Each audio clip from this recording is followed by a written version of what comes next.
नमस्कार दोस्तों। जैसे कि बुद्ध जयंती या फिर बुद्ध पूर्णिमा आने वाली है, तो ऐसे में बुद्ध भगवान की पूजा की जाती है। लेकिन क्या आप जानते हैं कि जो बुद्ध भगवान के सिर पे बाल हैं, असल में वो बाल नहीं है, ये कुछ और है। अगर आप नहीं जानते हैं तो आज के वीडियो में यही बताएंगे। तो आइए वीडियो स्टार्ट करते हैं। क्या आप जानते हैं गौतम बुद्ध के सिर पर एकत्र हुए 108 घोंघों का रहस्य? गौतम बुद्ध को तो आप सभी जानते ही होंगे। गौतम बुद्ध वही हैं जिन्होंने बौद्ध धर्म की शुरुआत की थी। आज के समय में बौद्ध धर्म दुनिया के सबसे पुराने और सबसे मशहूर धर्मों में से एक है। इस बात को आप भी जानते होंगे। आज बौद्ध धर्म के करोड़ों अनुयायी हैं जो इसका प्रचार प्रसार करने में लगे हुए हैं। आपको पूरी दुनिया में भगवान बुद्ध की हजारों लाखों प्रतिमाएं दिख जाएंगी जो बहुत खूबसूरत और आकर्षक होती हैं। गौतम बुद्ध के बारे में बात करें तो उनकी प्रतिमाएं बहुत आकर्षक होती हैं। कहीं आपको उनकी साधना करने वाली प्रतिमा मिलेगी तो कहीं ध्यान करने वाली। सभी प्रतिमाएं अपने आप में अनोखी हैं। इन सभी प्रतिमाओं में एक चीज सामान्य है और वह है गौतम बुद्ध की हर प्रतिमा में नजर आने वाले उनके घुंघराले बाल। लेकिन इसके पीछे की असली कहानी अगर हम आपको बताएंगे तो आप रह जाएंगे हैरान। क्या है गौतम बुद्ध के बालों का रहस्य? गौतम बुद्ध की हर प्रतिमा में जो आप घुंघराले बाल देखते हैं वह असल में बाल है ही नहीं। जी हाँ, अब आप सोच रहे होंगे कि फिर वह आखिर क्या है। जी दरअसल गौतम बुद्ध के सिर पर जो घुंघराले बालों जैसे दिखाई देते हैं वह बाल नहीं बल्कि ढेर सारे स्नेल यानी कि घोंघा हैं। सुनकर आपको आश्चर्य हो रहा होगा ना कि ऐसा कैसे।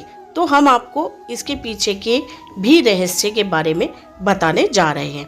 आत्मज्ञान की प्राप्ति के लिए बौद्ध भिक्षु करवाते हैं मुंडन। बौद्ध धर्म के त्रिपिटक में से विनय पिटक ग्रंथ में बहुत से दिशा निर्देश लिखे हुए हैं।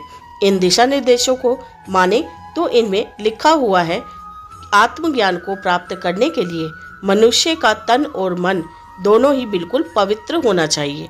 इन दिशा निर्देशों को मानने हुए गौतम बुद्ध ने अपने तन की पवित्रता के लिए अपने सिर का मुंडन करवा लेते हैं।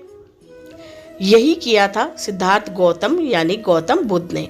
उन्होंने जब अपने राज्य का त्याग किया था तो उसी दौरान उन्होंने भी अपना मुंडन करवा लिया था।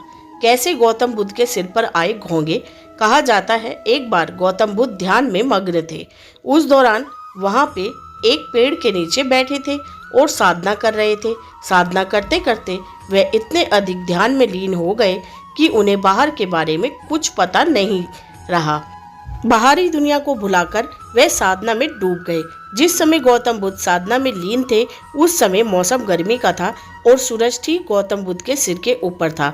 इस दौरान भी गौतम बुद्ध कड़ी तपस्या में लगे हुए थे।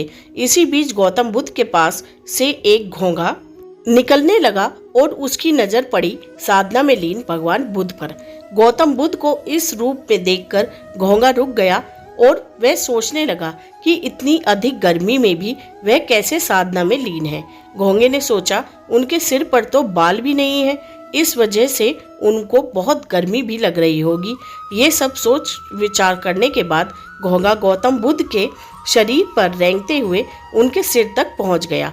उसके बाद उसने अपने मन में सोचा कि अगर मैं गौतम बुद्ध के सिर पर रहूंगा तो उनको गर्मी का एहसास कम होने लगेगा। ये सोचकर वह वहीं ठहर गया। उसे देखने के बाद बहुत से घोंघे उसके पीछे पीछे गौतम बुद्ध के सिर पर चढ़ गए। इस तरह 108 घोंघे गौतम बुद्ध को गर्मी से बचाने के लिए उनके सर पर बैठे रहे और इसी तरह उनकी जान चली गई। कहा जाता है भगवान बुद्ध को आत्मज्ञान दिलवाने में इन 108 घोंघों ने अपनी जान दे दी। अपनी अहम भूमिका के लिए इन 108 घोंघों को महत्वपूर्ण माना जाता है। स्नेल ये लचीले शरीर वाले जानवर हैं और इनमें नमी होती है। इन्हें जब भी पकड़ा जाए तो ठंडक का एहसास होता है। अपनी इन्हीं बातों को ध्यान में रखते हुए घोंघे गौतम बुद्ध को गर्मी से बचाने के लिए उनके ऊपर बैठ गए और अपने प्राण त्याग दिए। आज गौतम बुद्ध की प्रतिमा के सिर पर जो घुंघराले बाल जैसी आकृति बनाई जाती है वह असल में घोंघे हैं। आशा करती हूँ आज का वीडियो आप लोगों के लिए महत्वपूर्ण रहा होगा।